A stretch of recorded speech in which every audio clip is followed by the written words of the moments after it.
What's up, guys? I hope you're all doing well, and thank you so much for popping into this video where it is a little late, but I wanted to talk about The Penguin, episode 1 of The Penguin. I'm going to be reviewing these episodes Mondays. They're going to be coming out Sunday nights, and my hope is to post the reviews every Monday. I know today's Tuesday.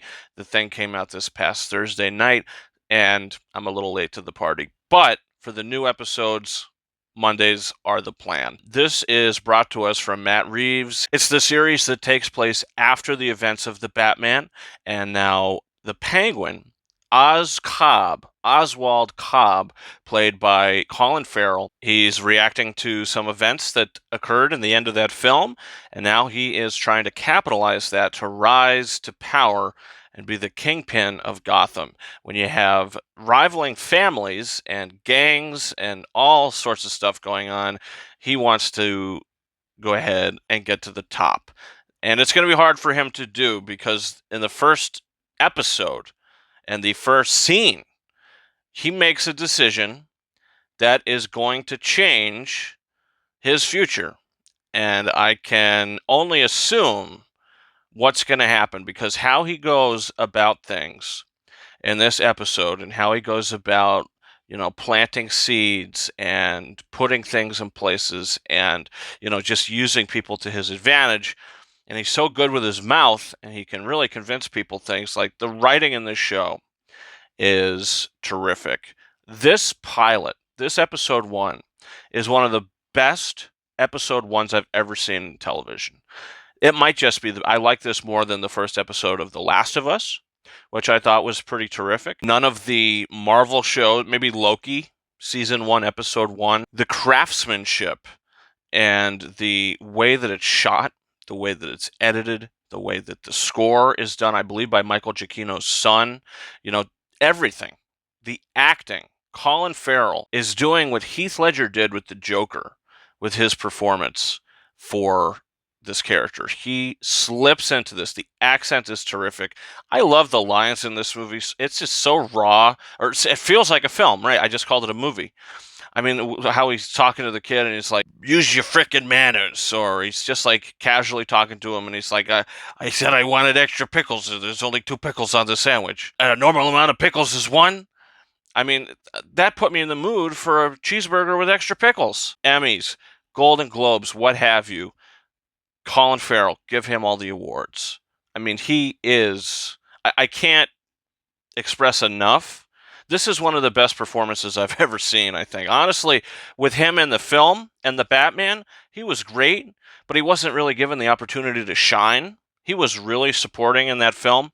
Here, he's given the opportunity to shine. He is showing you this character with the gloves off, and I cannot wait to watch the rest of the show. I love the tone. I love the feel. I love the unpredictability. Kristen Milotti as Sophia is a standout in this. She is so good in this first episode. She's out of Arkham, and she's been dealing with some stuff, so she's not all up there. And just some things that she has done in the end of this episode, when he's naked in the chair and how they have the gun in his mouth and how he's just sitting there with the gun in his mouth with his eyes open. I mean, it was just incredible. And this gets me so much more excited for the Batman Part 2, which I don't think is going to be coming out for another year or 2, maybe even 3. I don't know when that movie is going to come out. Hopefully soon. But you can imagine by the end of the show, I hope they don't kill him off because this is a limited series. I hope he's in the second movie. And I hope he has a little bigger role in the second movie because of the popularity of the show. I mean, this show is so good. I'm going to be so upset if they kill him off, only because he's so good in this damn show. I just want to see more of him. I can't wait for the future of the series, of the next Batman movie. I'm in. I would say just what Matt Reeves has done with the Batman and the Penguin, this is, I am more invested into this right now than I am in the MCU. The MCU has a show, Agatha All Along, that has just come out that I haven't watched yet because, I have no excitement or need to rush out and watch that show because the way that the MCU has left a taste in my mouth recently. Look, Deadpool and Wolverine, I liked it. I didn't love it. But I think that's kind of on its own thing. You have things that have come out like the Marvels, which I didn't care for. Their shows like Secret Invasion, I thought was terrible. I mean, the MCU is just not doing it for me these days. The Captain America movie looks okay. The Thunderbolts movie looks okay, but they all just have the same look. I mean, they just don't feel as raw as they used to. I mean, compare them to the first Iron Man movie. I mean, it's just completely different. And I feel like the same for Star Wars. Like, the taste that I have in my mouth from Star Wars is not there right now. The Acolyte was one of the worst shows I've ever seen. What I'm trying to say is they are mapping something out here, and it is, very high quality.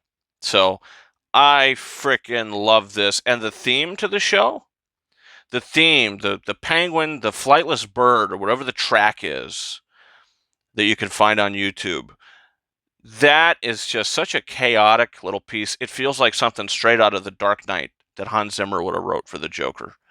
I mean, the score is terrific. The show is a 5 out of 5. It breaks the scale. It's a 10 out of 10. I'm not going to put like a ranking on it now because it's just the first episode, but that's the taste I have leaving this is I can't wait to add a little more pickles to my sandwich. Meaning I can't wait to watch more episodes. I can't wait to continue this show. So next Monday, episode 2, I'll be doing a review, spoiler thoughts. This is my reaction to the pilot. This set the stage for what's to come, and my excitement level is through the roof. Like I think a lot of people's excitement level. I mean, this show is spectacular, and I can't wait to watch more. I can gush about it all day long. So, guys, comment down below.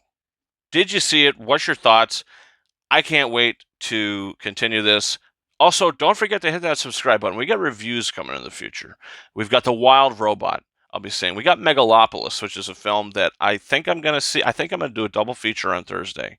I think I'm going to do Wild Robot and Megalopolis. But at the same time, I'm kind of held back on Megalopolis a little bit. I mean, I want to watch it because I don't feel like a lot of people are going to see it.